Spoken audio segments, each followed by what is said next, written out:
patch panel, or maybe just new fenders altogether. Oh, never mind, that's terrible. I just put my thumb through it. So, yeah, we're gonna have to, oh my God. It's another nice day, so we're gonna make some more progress on the OBS Chevy. We're gonna pull these flares off because one, I hate the way they look, and two, I need to assess the rust situation under it, so I'd like to get that fixed before it gets lowered. Pretty easy, it's just gonna be a bunch of like self-tappers or something, and then I might have to get some kind of prying device in here to get this flare off. I definitely don't want to be leaving these screws around because I know I'll get a flat.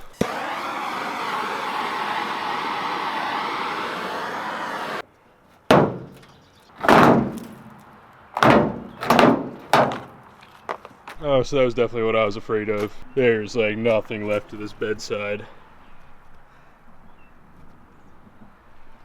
Oh man, that's pretty bad. This thing is pretty rotted right there. Before we make any calls, we're gonna go take the front one off, see how bad that one is too.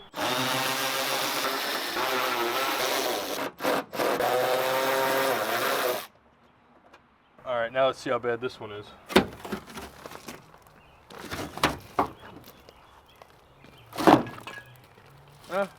Well, the front isn't anywhere close to as bad as the rear, but it could probably still use the patch panel, or maybe just new fenders altogether. Oh, never mind, that's terrible.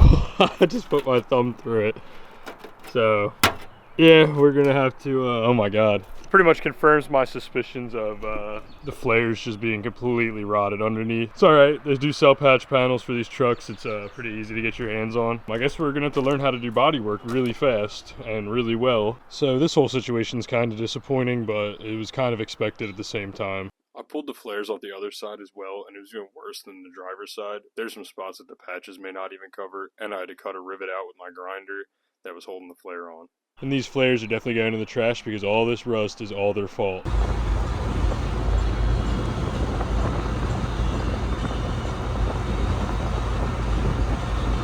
So I finally got to drive the OBS today. It's all registered and tagged and insured, and off the bat, it drives horrible. It has so much play in the steering system. It's like, I wouldn't say it's undrivable, but it's pretty sketchy. And I'm assuming the tires are just also adding to that and making it so much worse. The fuel gauge does not work, so I figured that out today. Just stuck all the way full. Also, the truck is like incredibly slow, like super down on power for some reason. I mean, like I said, it probably has a huge vacuum leak in it, but this thing could not get out of its own way. So when you double the fact that it wanders all over the road, like you have to constantly correct the steering wheel, and it doesn't go fast at all, it makes it a really interesting driving experience. So we're gonna try to get some insight on what's going on with that steering issue. Then I got the jack out and got the front end up in the air for a super brief inspection of everything. And don't do this. Please use jack stands or blocks if you're going to be sticking your head in the wheel wells or be under your truck or car or whatever you're working on. So I gave the front end a shakedown, and I also peeked at the brakes to see if the pads were at least knocking some rust off the rotors. I did this on both sides of the truck, and I was not surprised at what I found. So I don't know if you guys can hear that, but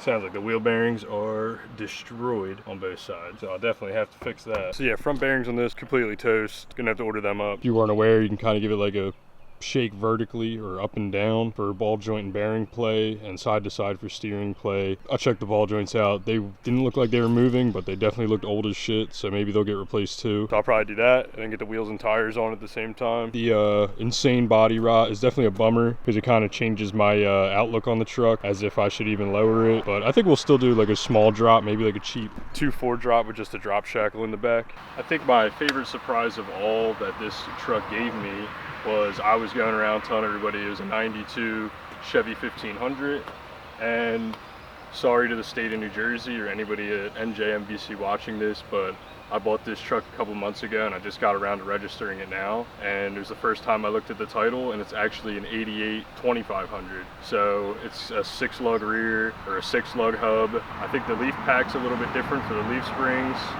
and it has a different rear end in it than a regular 1500, but other than that, it's pretty much a 1500 with 6 lug nuts and a 2500 badge on it.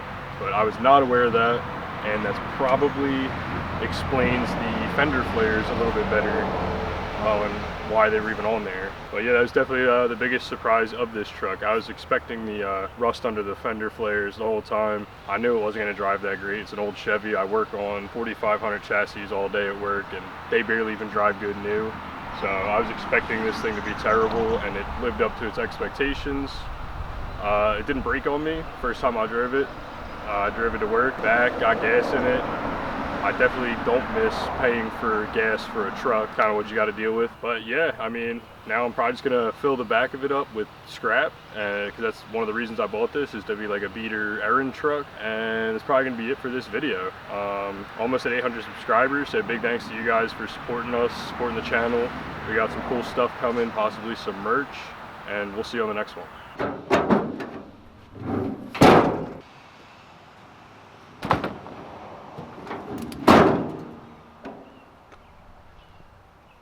Shit falling out of it.